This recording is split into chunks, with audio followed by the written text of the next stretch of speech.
There's a bigger dream waiting for you, just waiting for you to step into it.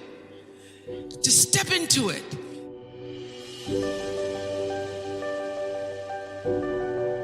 Everything you try to do is already done. So when I figured that out, what I'm putting out is what's coming back.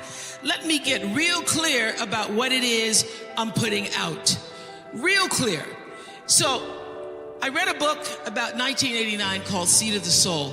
And in that book, Gary Zukav talked about the laws of karma, of the laws of cause and effect, the third law of motion.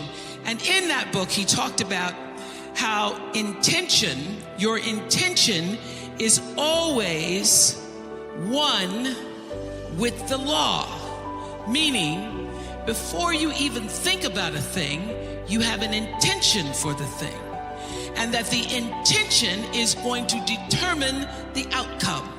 That's why the same people can go to the same church service and somebody walk down the aisle just to be seen to put some money in the church, and somebody else who just goes and just has a little bit to offer. The intention with which you give, the intention with which you serve determines the outcome. So when I figured that out, I went, whoa. I changed everything I did on my show. I called in the producers and I said, from this day forward, I will no longer be speaking to the KKK. I will no longer be speaking to people who are fighting each other in a way that it is damaging to the character of myself and other people who watch. From this day forward, I am only going to do intentional television. So it is my intention to fulfill the dream of the Creator. It is my intention to live to the highest calling and be pressed to the mark of the highest calling that I have come to do. And when you can ask the Creator, ask that which made you you, what is your dream for me? I guarantee you, instead of you trying to define the dream, what is your dream for me? If you're able to lean into the dream that the universe and all the forces of light and love and power and grace by all the names that we call God has for you, nobody can touch you. Nobody can touch you. Every single day, I would have a pre-show meeting and have the producers come in and state to me, what is your intention? How do we want to use whoever is on this show, whatever is happening on this show, to serve the audience in a way that fulfills the mission of uplifting, enlightening, encouraging, as well as entertaining. And if it doesn't do that, then I can't do it. There's a bigger dream waiting for you, just waiting for you to step into it. To step into it. Your life is big. Your life is huge. And we spend so much time wanting to be in somebody else's life. And you don't get honored, you don't get revered, you don't get celebrating wanting what somebody else has, because that which created you, divine intelligence that dreamed you from before your ancestors ever knew they would become your ancestors, that which dreamed the seed of you, wants you to know how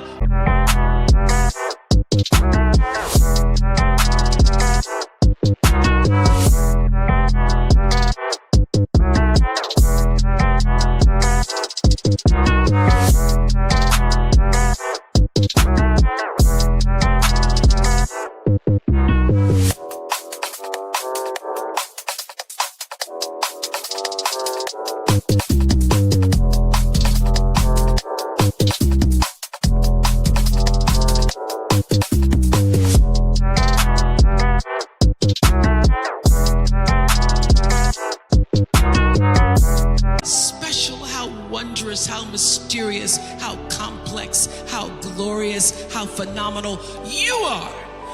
And you get no credit messing in somebody else's territory or trying to have power over something you have no control. Another one of my favorite teachings is The Wizard of Oz.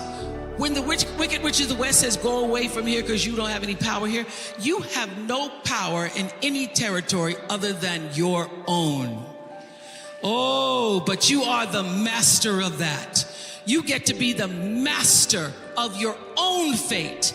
You get to be the captain of your own soul. And if you just manage that, if you just took care of your territory, oh, the glorious, glorious, glorious, wondrous opportunities and possibilities that are waiting for you. So the question is, what are you resisting? What are you pushing against? What are you not allowing? What are you blocking because you have this idea of who and what you're supposed to be, instead of leaning into the dream that's already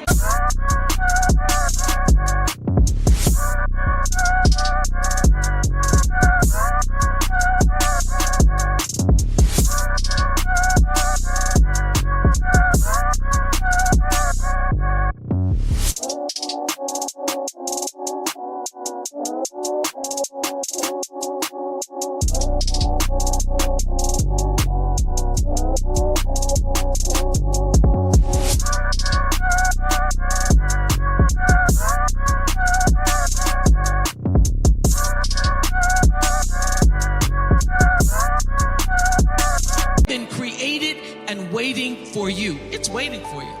And the second, it's an instant thing. It's a shift in the way you see yourself and the power from which you have come. I went through some tough times after I left the Oprah show. I made a conscious decision that I did not want to be sitting on TV with the Oprah show and y'all saying she should have left that show. That show was really good 2 years ago. I made a conscious decision that when I felt I had said all that I could say and the audience had heard it, that I would move on and that I would not spend my life regretting or trying to hold on to what used to be or hold on to what I had. So I dreamed this dream of starting a network.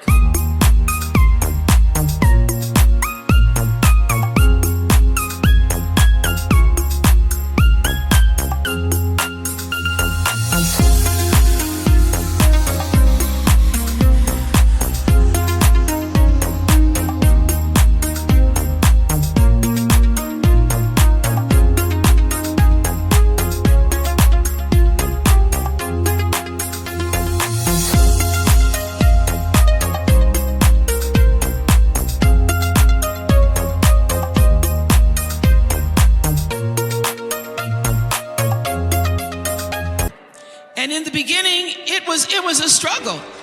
It was a struggle because honest to goodness, I did not know what I was doing. I was trying to figure it out. I thought that the Oprah show audience would follow us to OWN. And then I realized y'all didn't have cable.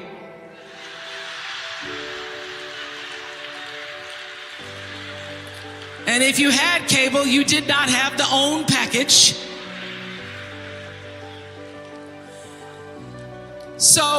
So it took me a minute.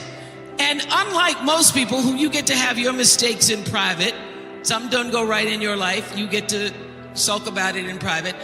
If I make a mistake, it's on the CNN crawl or the CNN news. So when I was in the climb and there were so many wonderful owners, I see Churl Action Jackson here. There were so many wonderful owners, people who said, oh, we're going to stand with you. We're going to stand by you. Thank you, Roland Martin.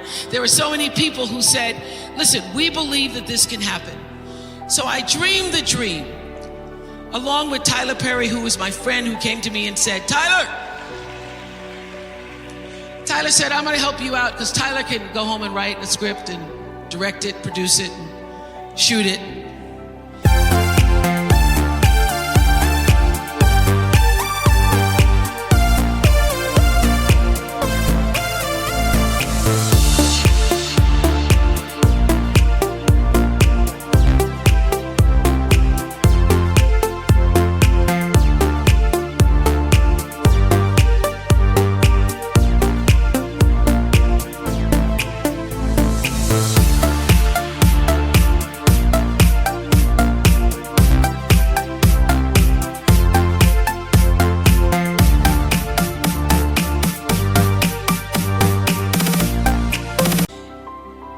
do it for less money than anybody in Hollywood. So we started with the foundation of have and have not.